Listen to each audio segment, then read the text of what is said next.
से संवारने वाले हो, ज्ञान गुणों से सुवासित निर्मल निर्माण सरल सौम्य मधुर वाणी द्वारा सर्व को संतुष्ट करने वाले मैसाना सेवा के अनन्य पिल्लर समान आप योगादिन पर अपनी भावनाएं प्रकट करेंगे।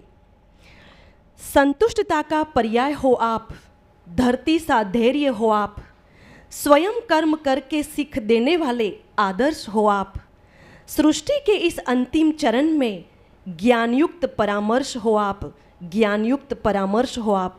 आदरणीय कुसुम दीदी जी।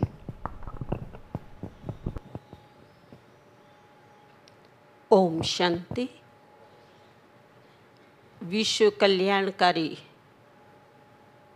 नवयुग रचयिता, जगत नियंता, परम पिता परमात्मा की अति प्रिय संतान,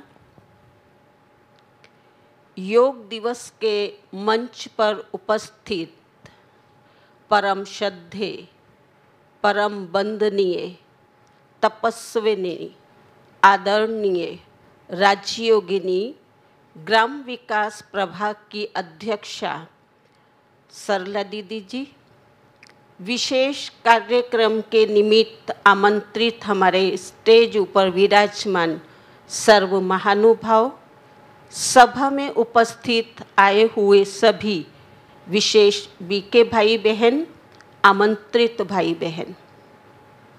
भारत भूमि ये देवों की भूमि कही जाती है।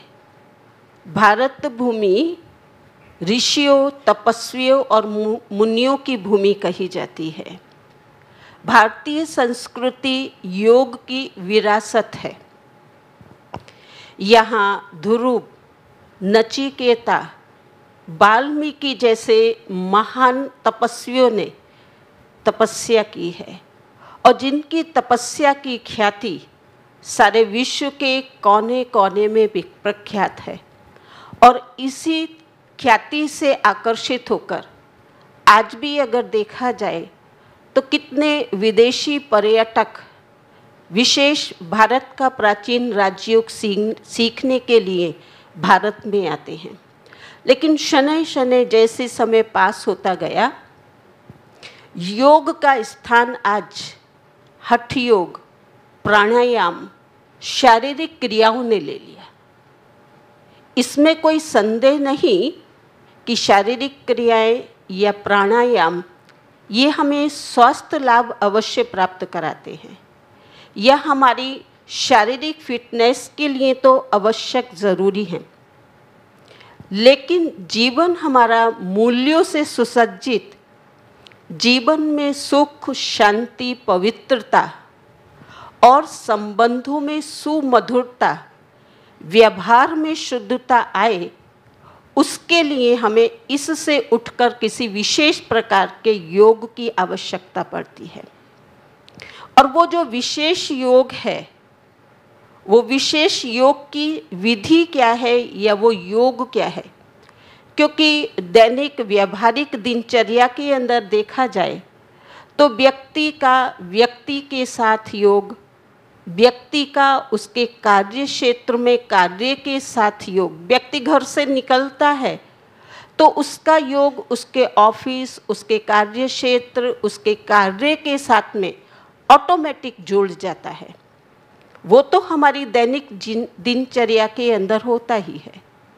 लेकिन यहाँ जिस योग की बात मैं करने जा रही हूँ, वो योग आत्मा का परमात्मा के साथ सर्वश्रेष्ठ मिलन है, उच्च कक्षा का मिलन है।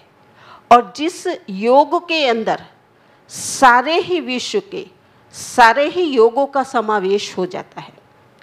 क्योंकि कर्म करते करते हम उस पिता परमात्मा को याद करते हैं, तो इसको कर्म योग भी कहा जाता है। साथ साथ योग बुद्धि के द्वारा करते हैं। बुद्धि परमात्मा पिता की स्मृति में, सानिध्य में स्थित होती है, तो उसको बुद्धि योग भी कह सकते हैं। आत्मा परमात्मा की स्मृति और शक्ति के द्वारा अपने जीवन में रही हुई बुराइयां, व्यसन और विशेष करके इन 5 विकारों के ऊपर बुद्धि से त्याग करके संन्यास लेती है तो इसको संन्यास योग भी कहा जाता है। साथ साथ आत्मा इन कर्म इंद्रियों का राजा योग के द्वारा बनती है तो इसको श्रेष्ठ सर्वश्रेष्ठ राजयोग भी कहा जाता है।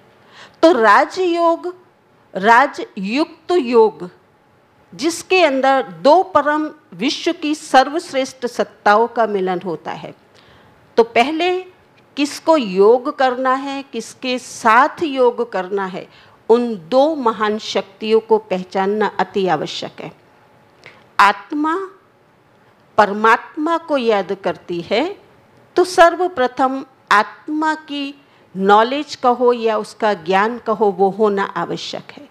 आत्मा मन, बुद्धि, संस्कार सहित एक अजर, अमर, अविनाशी चैतन्य सत्ता है। ये शरीर तो 5 तत्वों से निर्मित बना हुआ एक खोखला है, एक वस्त्र है जो 5 तत्वों के अंदर विलीन हो जाता है। लेकिन इसके अंदर रही हुई आत्मा, जिसका इस शरीर के अंदर जो निवास स्थान है, वो 2 भ्रमरों के बीच भ्रकुटी में विराजमान है। इसीलिए तो कहा जाता है कि भ्रकुटी के बीच चमकता है अजव सितारा। अर्थात आत्मा वो सूक्ष्म, अति सूक्ष्म सत्ता है, वो सूक्ष्म स्पिरिट है जो सूक्ष्म होते हुए इतनी शक्तिशाली है। हम देखते हैं, चलते हैं, फिरते हैं, हर कर्म इंद्री के द्वारा कार्य करते हैं। कब तक और कब? जब हमारे इस शरीर में आत्मा विराजमान है। जैसे ही शरीर से आत्मा निकल जाती है, सारी कर्म इंद्रियां होते हुए भी ना हम देख सकते, ना हम बोल सकते, ना हम सुन सकते हैं। तो आत्मा एक सूक्ष्म सत्ता है और उस सूक्ष्म सत्ता का मिलन उस सूक्ष्म परम पिता परमात्मा के साथ तभी हो सकता है जब कि हम उसका परिचय प्राप्त कर सकें, यथार्थ परिचय हमें प्राप्त हो। परम पिता परमात्मा के लिए कहा जाता, ऊंचा तेरा नाम, ऊंचा तेरा धाम, ऊंचा तेरा काम, सत्यम शिवम सुंदरम। जो सत्य है, जो गुणों में अति सुंदर है, सागर के समान है, वो सुंदर पिता शिव सदैव सर्व के कल्याणकारी हैं, जो इन 5 तत्वों से पार, सूर्य चांद सितारों से भी पार, उस छठे ब्रह्म महतत्व के अंदर विराजमान रहते हैं। तो वो परम पिता परमात्मा के साथ जब हम संबंध के साथ में योग लगाते हैं तो उनकी जो भी सर्व शक्तियाँ हैं, उन सर्व शक्तियों को हम अपने जीवन में धारण कर सकते हैं।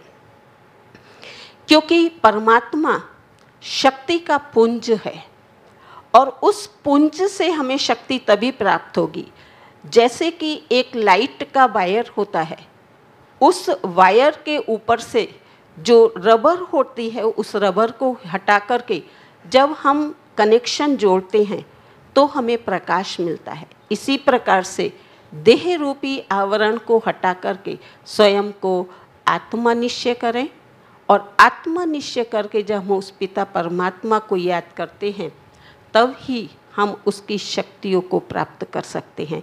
और वही योग है और वही राजयोग है। राजयोग के अंदर उसका दूसरा नाम है योग, अर्थात कि पॉजिटिव एटीट्यूड। योग अर्थात कि पॉजिटिव हमारा दृष्टिकोण रहे। कहते हैं जब नज़रिए बदल जाते हैं तो ऑटोमेटिक नज़ारे भी बदल जाते हैं। जब हम इस देह रूपी खोली को भूल जाते हैं, स्वयं को आत्मा निश्चय करके परमात्मा की स्मृति में स्थित होते हैं, तब ही योग संभव है।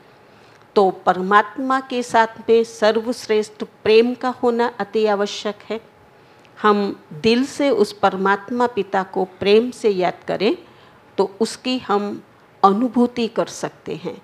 तो गॉड रियलाइजेशन, सोल रियलाइजेशन, ये राजयोग की परम शक्ति की प्राप्ति है। तो आज के इस 21 तारीख जून के दिन को जबकि सारा भारत देश योग दिवस की रीति से मना रहा है, तो हम योग दिन पर ये एक्सरसाइज या प्राणायाम हम अवश्य करें, क्योंकि इससे भी हमें स्वास्थ्य लाभ प्राप्त होता है। लेकिन साथ साथ जीवन में नैतिक मूल्यों को, सुख, शांति, आनंद और पवित्रता को धारण करने के लिए इस राजयोग का भी नित्य अभ्यास करें तो हमारा जीवन एक बैलेंसिंग जीवन बन जाएगा और हम उन मूल्यों को अपने जीवन में प्रतिस्थापित कर सकते हैं। तो आज के इस योग दिवस पर आप परमात्मा के घर में पधारे हैं, तो मैं पुनः पुनः आप सबका स्वागत करते हुए अपनी वाणी को विराम देती हूँ। ओम शांति।